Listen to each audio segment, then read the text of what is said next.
বাংলা চলচ্চিত্রের অন্যতম কৌতুক অভিনেতা নৃপতি চট্টোপাধ্যায়। প্রায় 50 বছরেরও বেশি সময় ধরে চলচ্চিত্রে কমেডি চরিত্রে অভিনয় করে এসেছেন তিনি। সে যুগে নিউ থিয়েটার্সের কলাকুশলীদের মধ্যে অভিনেতা অভিনেত্রীদের মধ্যে বিশেষ করে হাস্যরসের ধারায় যারা রঞ্জিত করেছিলেন তাদের মধ্যে নৃপতি চট্টোপাধ্যায় অন্যতম। চেহারায় চমক ছিল না, রোগা লম্বা, কথা বললে সামনের দাঁতগুলো উঁচু দেখাতো, খিটখিটে কথা, চেপে চেপে উচ্চারণ, এই হলো নৃপতি চ্যাটার্জি। তার মিষ্টি ভদ্র স্বভাবের জন্য সবাই তাকে ডাকত প্রভু বলে। 1907 সালে পূর্ববঙ্গের ঢাকা জেলার নারায়ণগঞ্জে জন্মগ্রহণ করেন অভিনেতা নৃপতি চ্যাটার্জি। তার পিতার নাম ছিল ভূপতি চট্টোপাধ্যায়। নারায়ণগঞ্জের হাই স্কুলে ছাত্র ছিলেন তিনি, কিন্তু লেখাপড়া বেশি দূর হলো না নৃপতি বাবুর। লেখাপড়া করার ইচ্ছেও তার তেমন ছিল না, ভালোবাসতেন শুধু ঘুরে বেড়াতে। কোথাও চুপচাপ বসে থাকা তার পোষাতো না। কলকাতায় এসে পরিচালক সুশীল মজুমদারের কাছে আশ্রয় পান। সুশীল মজুমদারের ভাই ননী মজুমদারের সঙ্গে নৃপতি চাটুর্যের আগেই আলাপ ছিল। এই ননী মজুমদারই তাকে নিয়ে যান পরিচালক সুশীলবাবুর কাছে। সুশীলবাবু কিন্তু প্রথম আলাপে নৃপতি চ্যাটার্জিকে সহকারী পরিচালক করে নেন, কিন্তু কলকাতায় থেকেও মন উচাটন সেই পূর্ববঙ্গের স্মৃতির মন্থনে। সব সময় শোনাতেন সেখানকার মজার গল্প। গোয়ালনন্দের স্টিমার ঘাটের সামনে হোটেল, সেখানে ইলিশ মাছের ঝোলের গল্প তার মুখে যে কত শুনেছে লোকে তার ইয়ত্তা নেই। পালাই পালাই ভাবটা কি করে কাটলো সেটাও বলা দরকার। কিন্তু এই ফিল্ম লাইনকে তিনি এত ভালোবেসে ফেললেন যে পরিচালকের ছবি করার লোভ দেখিয়ে মানুষকে ঠকানোর ব্যাপারটা তার মোটেই পছন্দ ছিল না। তার ধারণা ছিল এদের জন্যই ফিনান্স আসছে না, আর এমনভাবে কিছুদিন চললে জোচ্চোর বদনাম হয়ে ফিল্ম ইন্ডাস্ট্রির 12টা বাজবে।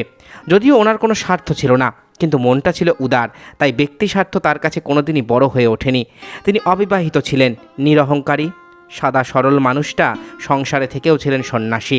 থাকতেন জুবিলি পার্কের 1.5খানা ঘরের একটি বাড়িতে। তার একমাত্র সঙ্গী পানপাত্র। সেই যুগে নাটকের বয়োজ্যেষ্ঠ অভিনেতা শিশির কুমার ভাদুরী। নৃপতি চট্টোপাধ্যায় একবার শিশিরবাবুর সঙ্গে দেখা করতে গেলেন। বললেন, আমার একটা দুঃখ রয়ে গেছে। শিশিরবাবু জিজ্ঞাসা করলেন, কিসের দুঃখ বলো তো? নৃপতি চট্টোপাধ্যায় গম্ভীর হয়ে বললেন, আপনাকে একদিনের জন্য কম্বিনেশন নাইটে পেলাম না, পেলে একটু টাইট দেওয়ার ব্যবস্থা করতাম।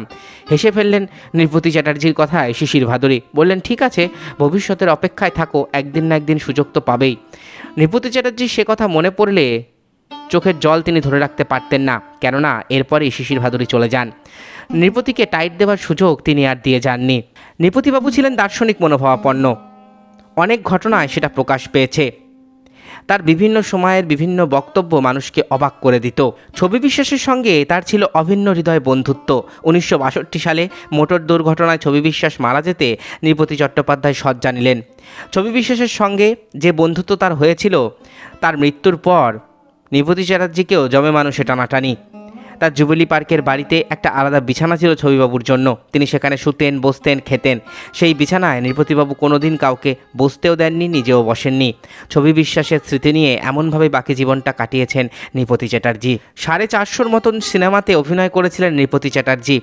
তার মধ্যে কয়েকটি উল্লেখযোগ্য হলো রিক্তা, তটিনীর বিচার, নিমাই সন্ন্যাস, গড়মিল, দম্পতি, পোষ্যপুত্র, ভাবিকাল, রামপ্রসাদ, দুই বন্ধু, কবি, রাঙামাটি, দেবী চৌধুরানী, পরশ পাথর, বৈকুণ্ঠের উইল, দিগ্ভ্রান্ত, আবু হোসেন, কপালকুণ্ডলা, কাজরি, বিল্লমঙ্গল, সদানন্দের মেলা, সাপমোচন, ভোলা মাস্টার, শ্রীবৎস চিন্তা, পৃথিবী আমারে চায়, বৃন্দাবন লীলা, সাধক বামাখ্যাপা, বাড়ি থেকে পালিয়ে, পার্সোনাল অ্যাসিস্ট্যান্ট, তৈলঙ্গ স্বামী, 3 কন্যা, মনো দিল না বধূ, দাদা ঠাকুর, কাঞ্চন কন্যা, প্রেয়সী, পতি সংশোধনী সমিতি, মিস প্রিয়ম্বদা, চিড়িয়াখানা, পথে হলো দেরি, আদ্যাশক্তি মহামায়া, গোপীগাইন বাঘাবাইন ইত্যাদি।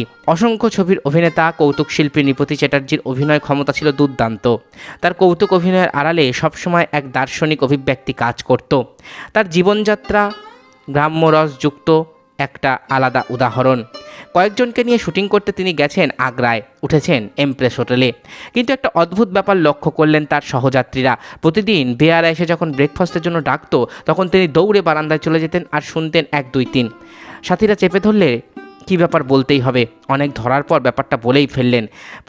প্রথম যেদিন এখানে এলাম, দেখলাম লাঞ্চে মাংস আর ডিনারেও মাংস। পরের দিন সকালে দেখলাম এরা আদর করে এক পাল কুকুরকে খাবার দিচ্ছে।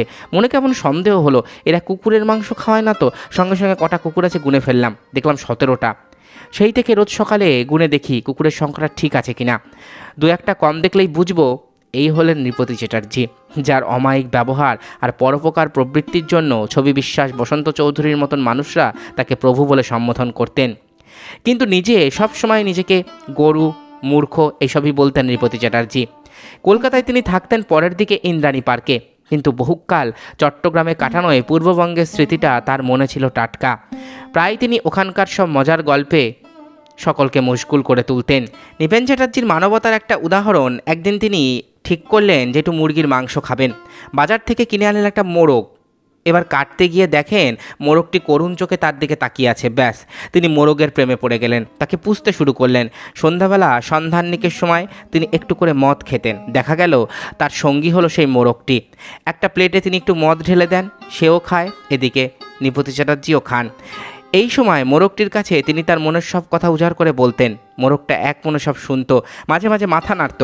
এহেন মোরগ একদিন মারা গেল, সে কি কান্না নৃপতি চ্যাটার্জির। তারপর একটু ধাতস্থ হবার পর মোরগটার একটা ছবি এঁকে পিচবোর্ডে আটকে টাঙিয়ে রাখলেন দরজার সামনে। তারপর তার সেই 1.5 কামরার ফ্ল্যাটটা উৎসর্গ করলেন সেই মোরগের নামে, নাম দিলেন খেলাঘর।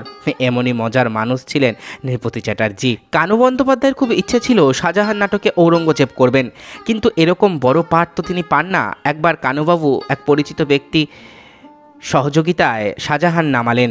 শাহজাহান যথারীতি অহেন্দ্র চৌধুরী, ঔরঙ্গজেব কানু বন্দ্যোপাধ্যায়, দিলদার চরিত্রে ছবি বিশ্বাস, আর জিহন আলীর ছোট্ট রোলে নৃপতি চ্যাটার্জি।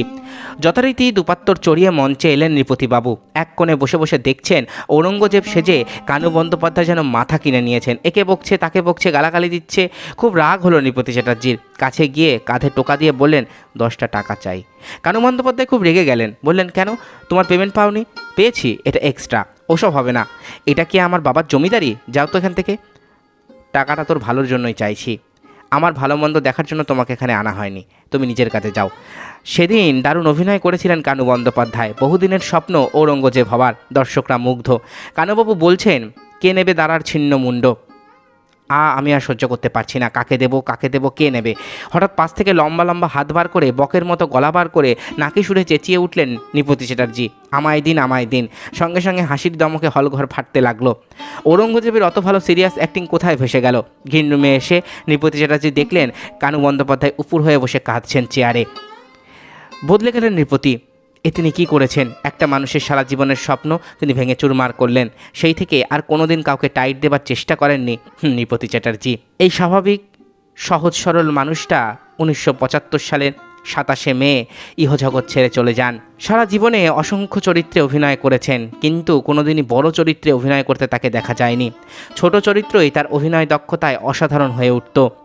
সেই অর্থে পুরস্কার বা সম্মান কোনো কিছুই তিনি পাননি, শুধু পেয়েছেন দর্শকের অকুণ্ঠ প্রশংসা আর ভালোবাসা।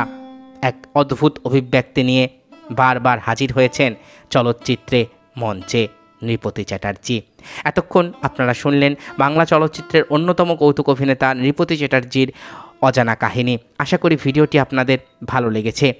আমার চ্যানেলের ভিডিওগুলো যদি আপনাদের ভালো লাগে তাহলে অবশ্যই চ্যানেলটি সাবস্ক্রাইব করুন, পাশে থাকা বেল আইকনটি ক্লিক করে দিন, যাতে পরবর্তী ভিডিওর নোটিফিকেশান খুব তাড়াতাড়ি আপনাদের কাছে পৌঁছে যায়। আজকের মতো এখানেই শেষ করছি। ভালো থাকবেন সবাই। নমস্কার।